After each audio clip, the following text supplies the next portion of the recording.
February रोजी एका 22 वर्षीय पीडित युवतीच्या तक्रारीवरून भारतीय न्याय संहिता कलम 69 म्हणजे लैंगिक अत्याचाराचा गुन्हा दाखल केलेला आहे. या घटनेमध्ये पीडित युवती आणि जो आरोपी प्रियकर आहे हे 6 वर्षापूर्वी छत्रपती संभाजीनगर मध्ये एका कापड दुकानामध्ये सोबत नोकरीला होते. सोबत काम करत असताना त्यांच्यामध्ये ओळख आणि नंतर प्रेमसंबंध निर्माण झाले. परंतु काही कारणानंतर दुरावा आल्यामुळे त्यांच्यातील संपर्क बंद झाला. सुमारे 3 वर्ष संपर्क नव्हता.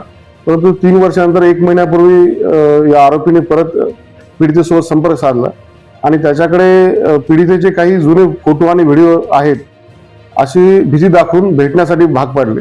आणि जेव्हा पीडिता त्याला भेटण्यासाठी व्हिडिओ आणि फोटो डिलीट करण्यासाठी जेव्हा भेटण्यासाठी गेली तेव्हा त्याने लैंगिक अत्याचार केला असं पीडितेने तक्रार दिली आहे. तिच्या तक्रार गुन्हा दाखल करून आरोपीला अटक केली आहे. 4 दिवसाची पोलीस कोठडी आहे.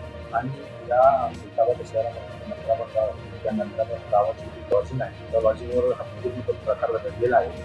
पण जे दोन्ही पीडित होते ते त्या लॉजिंगवर गेल्यानंतर नाव नोंदणी आहे का? नाव नोंदणी नसेल तर त्या लॉजिंग